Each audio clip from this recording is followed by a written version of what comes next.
Welcome to Untold History, the space where we explore the events that shaped the world. After the Peace of Westphalia in 1648, the Holy Roman Empire was deeply fragmented, weakened, and turned into a mosaic of small, almost independent states. In this chapter, we will look at how decentralization, the rise of Prussia as a new military power, and Austria's quest to consolidate its influence shaped a century of internal and external tensions. From the struggle for supremacy between Austria and Prussia to the reforms that attempted to modernize a worn-out imperial structure, we will explore how this period marked the beginning of the irreversible decline of an institution that once aspired to the unity of Europe. Was this century the beginning of the end for the Holy Roman Empire? Join us to discover it. The Peace of Westphalia in 1648 was a pivotal moment in European history and the turning point for the Holy Roman Empire. The treaties that ended the 30 Years' War not only marked the beginning of the modern system of sovereign states, but also cemented the internal fragmentation of the empire. The imperial princes and states acquired almost total autonomy in religious and political affairs, significantly weakening the central power of the emperor. The empire, once conceived as a political and spiritual unit under the authority of the emperor, was reduced to a confederation of more than 300 states, each with its own administration, army, and foreign policy. This decentralization made the Holy Roman Empire a giant with feet of clay, unable to act as a unified force on the European stage. In addition, many of these states, including small principalities and city-states, began to develop independent alliances and diplomatic relations, further eroding any sense of imperial cohesion. The House of Habsburg, which had held the imperial throne for centuries, focused its efforts on consolidating its power in its hereditary domains, especially Austria, Bohemia, and Hungary. Emperor Leopold I faced multiple challenges during his reign, including Ottoman attacks and tensions with France under Louis XIV.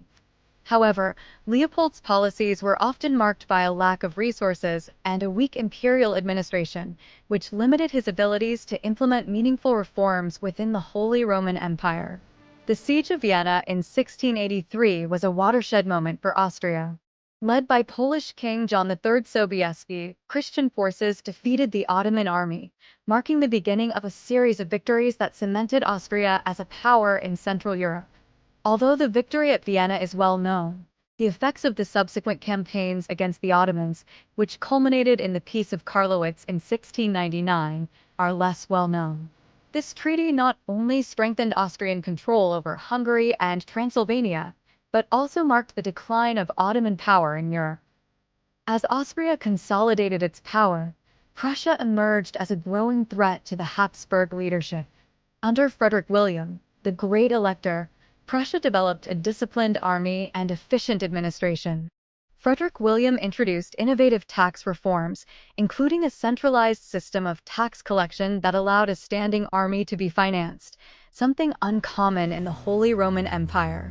His son, Frederick I, was crowned king in Prussia in 1701, marking the beginning of the Kingdom of Prussia and a significant shift in the balance of power within the empire. Frederick William I, known as the Soldier King, transformed Prussia into a militarized state. He implemented a highly centralized administrative system and prioritized the expansion of the Prussian army, which came to be considered one of the most disciplined and effective in Europe. His son, Frederick II, or Frederick the Great, cemented this position by turning Prussia into a European power capable of challenging Austria. Less well known is how these policies created internal tensions within this territory, especially in the less militarized regions, where reforms were seen as an authoritarian imposition.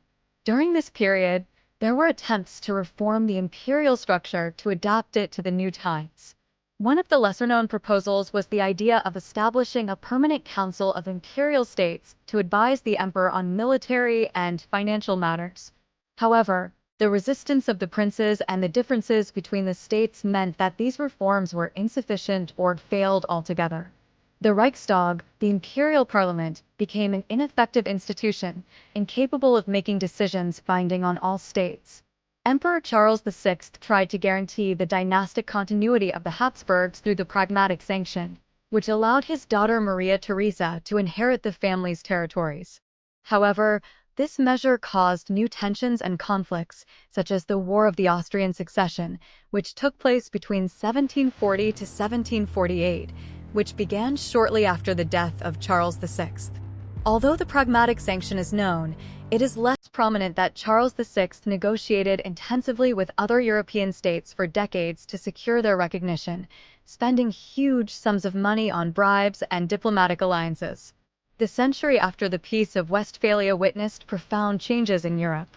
Absolute monarchies were consolidated in France, Russia, and Spain, while the Holy Roman Empire was trapped in an anachronistic feudal system. The ideas of the Enlightenment were beginning to challenge traditional power structures, planting the seeds of future revolutions. Within the Holy Roman Empire, however, these ideas met resistance among smaller, more conservative states, who saw enlightened reforms as a threat to their privileges. In this context, the Holy Roman Empire seemed to lag behind, clinging to a glorious past that no longer reflected the political and social reality of Europe. Although Austria and Prussia emerged as major powers, the empire as a unified entity became a shadow of its past greatness.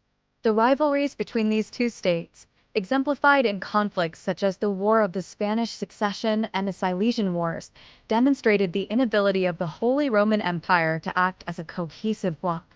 The century following the Peace of Westphalia marked the beginning of the irreversible decline of the Holy Roman Empire.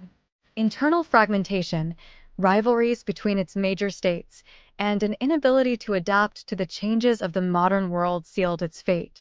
However, this period also paved the way for the transformations that would shape Europe in the centuries to come. Thank you for joining us in this chapter of untold history. Could the Holy Roman Empire have been saved with bolder reforms, or was its decline inevitable? Join us for the next episode as we continue to explore the moments that defined its history.